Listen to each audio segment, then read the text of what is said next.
Praise the lord. ప్రభువైన యేసుక్రీస్తు వారి పరిశుద్ధ నామములో మీ అందరికీ నా హృదయపూర్వక వందనాలు తెలియజేస్తున్నాను.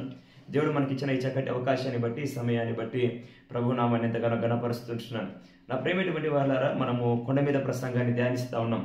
కొండ మీద ప్రసంగంలో మొదటి భాగంగా రహస్య జీవితం అనే అంశం పైన మనం ధ్యానిస్తూ ఉన్నాం.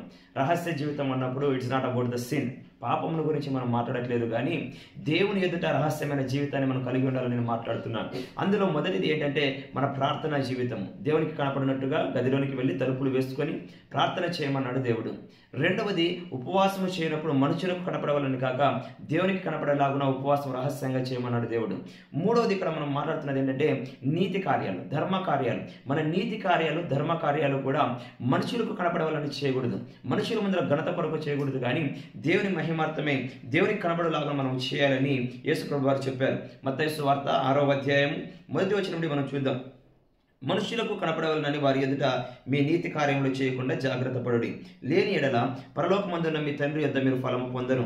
కావున నీవు ధర్మము చేయనప్పుడు మనుషుల వలన ఘనత నొందవలనని వేషధారుల వలె సమాజ మందిరములలోను వీధులలోను చేయులాగున నీ ముందర బూర ఊదింపవద్దు, వారు తమ ఫలము పొంది ఉన్నారని నిశ్చయముగా మీతో చెప్పుచున్నాను. నీవైతే ధర్మము చేయనప్పుడు నీ ధర్మము రహస్యముగా ఉండు నిమిత్తము నీ కుడి చేయి చేయనది నీ ఎడమ చేతికి తెలియకుండా వలెను. అట్లయితే రహస్యమందు చూచు నీ తండ్రి నీకు ప్రతిఫలం ఇచ్చును.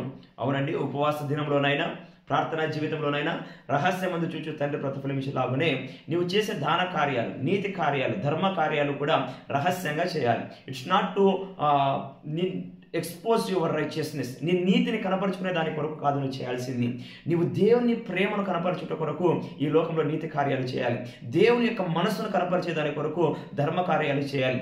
దేవుని యొక్క దయ కలిగిన మనస్సు, దేవుని యొక్క జాలి కలిగిన మనస్సు, దేవుని యొక్క దాతృత్వం కలిగిన మనస్సు ఏ రీతిగా అయితే పనిచేస్తుందో అది మనలో మనం అలవరుచుకుంటూ ఆ మనస్తత్వంతో మనం ఈ లోకంలో కార్యాలు చేయాలి.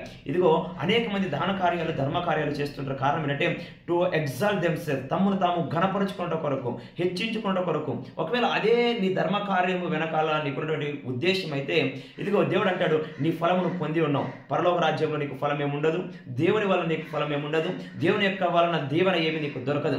కానీ ఎప్పుడైతే నీవు కుడి చేయి చేయనది ఎడమ చేయనికి తెలవకోకుండా, అంటే అత్యంత రహస్యంగా నీవు ఒక వ్యక్తికి సహాయం చేస్తావో, అత్యంత రహస్యంగా నీతి కార్యాలు చేస్తావో, అత్యంత రహస్యంగా ధర్మ కార్యాలు చేస్తావో, దానికి ప్రతిఫలము పరలోకమందున దేవుని యొద్ద నుండి వస్తుందని యేసు ప్రభువు వారు చెప్తున్నారు. నా ప్రేమటువంటి వాళ్ళారా, మన నీతి కార్యాలు అన్నవి ఖచ్చితంగా దేవుని యొక్క సముఖంలోనికి చేరుతాయి. మనము అపోస్తుల కార్యములో కొర్నేలి అనేటువంటి వ్యక్తి గురించి మనం చూస్తాం. అతడు శతాధిపతి.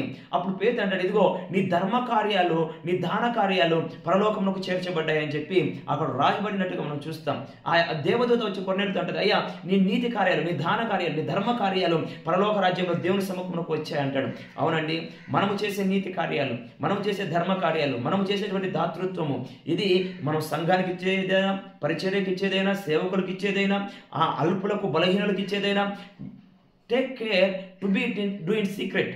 రహస్యంగా చేయడం కొరకు ప్రయత్నం చేయండి, మనుషులకు కనపడలాగున కాదండి. చాలా మంది అంటూ ఉంటారు, ఇస్తే తప్పేంటండి అంటే, ఇస్తే తప్పేం లేదు, కానీ నీవు మోటివేషన్ దేవుని ద్వారా నీవు పొందుకునేటువంటి కృపను నువ్వు పోగొట్టుకుంటావు. కాబట్టి రహస్యంగా చేయి, తద్వారా దేవుని యొక్క మహిమను, దేవుని యొక్క కృపను పొందుకుంటావు.